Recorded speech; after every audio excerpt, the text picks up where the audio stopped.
நேற்று எப்படி இந்த ராம்ஜி நகரில் உள்ள குற்றவாளிகள் எல்லாரையும் ஒட்டுமொத்தமாக ஒரே இரவில் கைது பண்ணோம் அப்படின்னு பார்த்தோம். அவங்கள எப்படி நம்ம திருத்தறதுக்கு என்ன முயற்சி முடியுமா முடியாதா?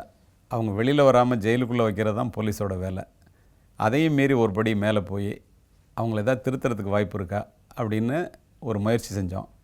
அதனுடைய விளைவு என்ன அப்படிங்கிறத நான் இப்போ உங்கள்கிட்ட சொல்கிறேன்.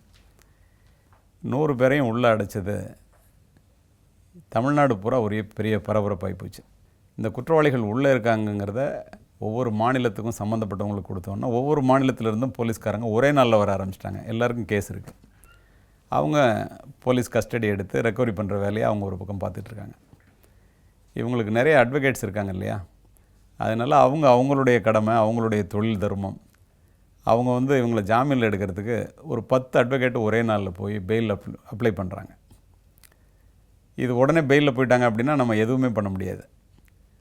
உடனே நான் என்ன பண்ணேன், அந்த சம்பந்தப்பட்ட கலெக்டர்கிட்ட, நான் அந்த மாவட்டத்தினுடைய எஸ்பி, இந்த அஃபென்ஸ் எல்லாம் இப்படி நடக்குது சார், ஒரு நல்ல நோக்கத்தோடு நம்ம இதை அவன் திருடுறதுக்கு பல தவறுகளை பண்ணுறான், நம்ம சட்டத்துக்கு உட்பட்டு மனிதாபிமானத்துக்கு உட்பட்டே செய்யலாம், என்னன்னு கேட்டார்.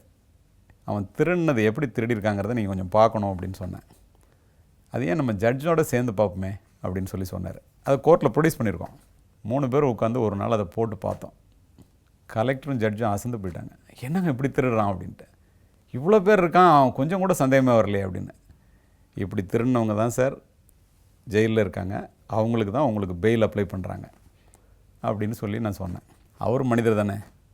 ஸோ உண்மையான குற்றவாளி சட்டத்தின் பிடியிலிருந்து தப்பிக்கக்கூடாதுங்கிறது சட்டம் தானே. சரின்ட்டு எந்திரிச்சு போயிட்டாங்க. நான் ஒன்றுமே சொல்லலை.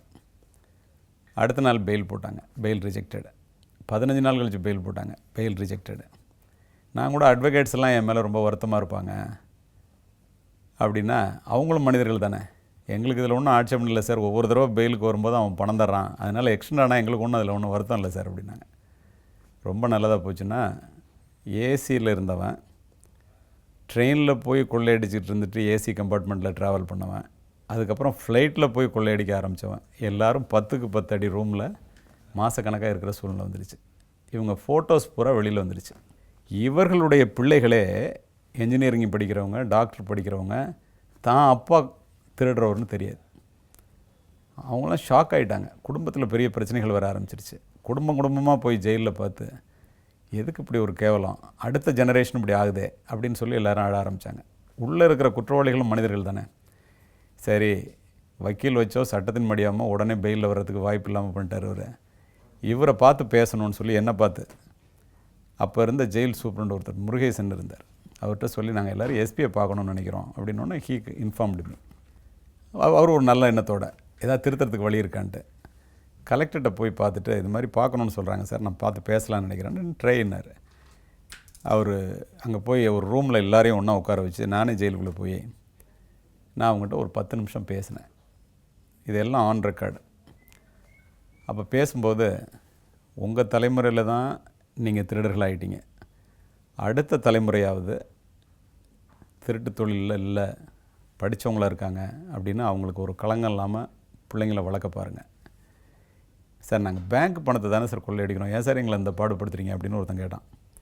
நான் சொன்னேன், அந்த பேங்க்கில் நீங்கள் போய் கொள்ளையடிக்கும்போது உள்ளே போகிற பணத்தையும் எடுக்கிற, கொண்டு போய் போட போகிறவனதையும், பேங்க்குள்ளே இருக்கிற பணத்தையும் எடுக்கிற.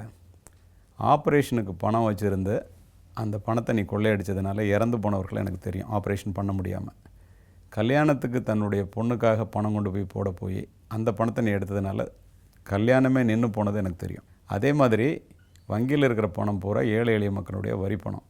நீ வங்கி பணம்னு நினச்சிட்டு பண்ணுறது மிகப்பெரிய தப்பு. நாளைக்கு இத்தனையும் உனக்கு பாவம். நீ ஒரு நாளாவது உன்னுடைய குடும்பத்தோடு நிம்மதியாக வீட்டில் போலீஸ் பயம் இல்லாமல் நீ படுத்தது உண்டான இல்லை சார் அப்படின்னு. அப்புறம் ஏன் இப்படி பண்ணுறீங்க? உங்களிலேருந்து எத்தனை பேர் திருட போனவன், சில பேர் அங்கே இறந்து போனது உண்டு, சில பேர் காண போனது உண்டு, வெளி மாநிலத்தில் போய் திருடும்போது எங்கேயாவது மாட்டிட்டு அடிபட்டு இறந்தது உண்டு, இப்படிலாம் உண்டு. அவங்கெல்லாம் திரும்பி வருவாங்கங்கிற எண்ணத்தோடையே எத்தனை பேர் உன் ஊரில் பொட்டையும் பூவையும் அழிக்க முடியாமல், கணவன் உயிரோடு இருக்கானா செத்து போயிட்டானான்னு கூட தெரியாமல் வாழ்கிறாங்க. இதெல்லாம் ஒரு வாழ்க்கையா?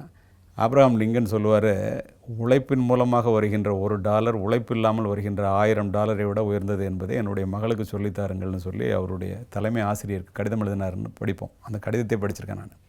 இப்படி அவங்க மனசில் இடம் பிடிக்கிற மாதிரி பேசணுன்னா நிறைய பேர் அழுதுட்டாங்க.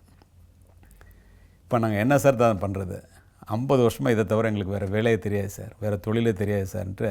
சரி உங்களுக்கு என்ன பிரச்சனை, இதை விட முடியாதுன்னு சொல்கிறியே, ஒரு தவறை தொடர்ந்து செய்யணும்னு கேட்குறியே, ஏன் விட முடியாதுன்னா அவன் சொன்னதை கேட்டால் நான் அசந்து போயிட்டேன்.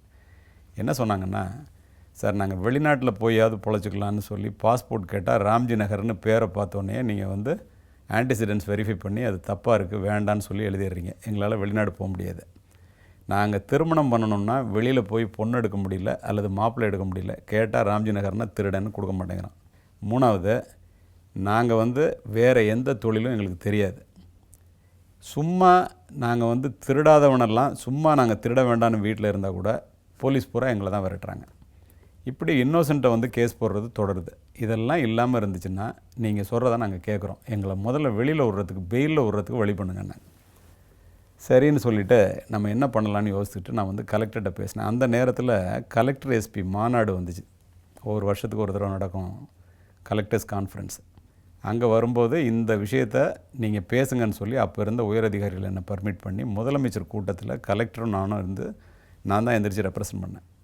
இப்போ உங்கள்கிட்ட நான் சொன்னேன் இல்லையா, இது எப்படி நடந்துச்சு, இந்த குற்றவாளிகளால் தமிழகத்துக்கு என்ன கெட்ட பேர், திருச்சிக்கு பர்டிகுலராக என்ன கெட்ட பேர், இதை எப்படி ஒரே ராத்திரியில் 100 பேரை கைது பண்ணோம், அவங்க இப்போ ஜெயிலில் இருக்கிறாங்க, அவங்க மறுவாழ்வு பண்ணுறதுக்கு ஏதாவது ஒரு வழி பண்ணணுன்னு எல்லாருமே சேர்ந்து சொல்லி பேங்க்கில் உள்ள சீஃப் அஃபீஷியல்ஸ்லாம் பேசி 5 லட்ச ரூபாய் ஒவ்வொருத்தருக்கு யாருக்குமே வந்து ஷூரிட்டி இல்லாமல் கடன் கொடுக்கலாம், அந்த கடனை திரும்ப அவங்க கட்டணுங்கிற மாதிரி 1 கோடி ரூபாய்க்கு மேலே கடன் வாங்கி ஒரு மீட்டிங் போட்டு அப்போ இருந்த மந்திரிகள் எல்லாம் வர சொல்லி எல்லாத்தையும் ஒரு விழாவை வச்சு எல்லாத்துக்கும் பணம் கொடுத்து அவங்கள பாதி பேருக்கு மேலே மறுவாழ்வு பெற்று அவங்க திருந்தி அந்த பணத்தை கரெக்டாக கட்டினாங்க. இது வந்து மிகப்பெரிய ஒரு அடுத்த கட்ட முயற்சி, அது வெற்றியாக முடிஞ்சிச்சு. இது இந்த இடத்துல நான் சொல்கிறதுக்கு காரணம், ஒவ்வொரு காவல்துறை அதிகாரியும் எவ்வளோ பெரிய வேலைகள்லாம் செஞ்சுருப்பாங்க. என்னுடைய 35 ஆண்டு கால காவல்துறை வரலாற்றில் நானும் எவ்வளோ பண்ணியிருப்பேன்.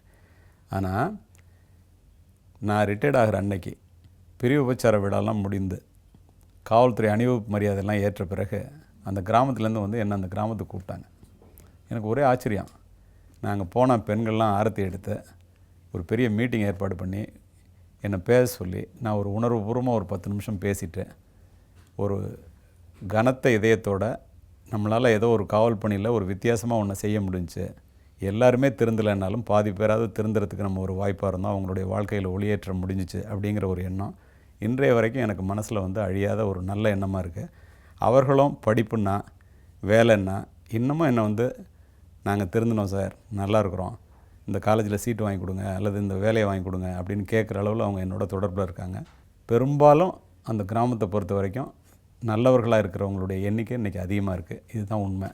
எல்லா அதிகாரிகளும் தொடர்ந்து மீதி இருக்கிறவங்களையும் திருத்துற முயற்சியில் ஈடுபட்டு அல்லது சட்டப்படியான நடவடிக்கைகள் எடுத்தால் இதை முற்றிலும் ஒழிக்க முடியும் அப்படிங்கிறதுல எனக்கு மாற்று கருத்தே இல்லை. நன்றி, வணக்கம். நாளை மீண்டும் சந்திப்போம்.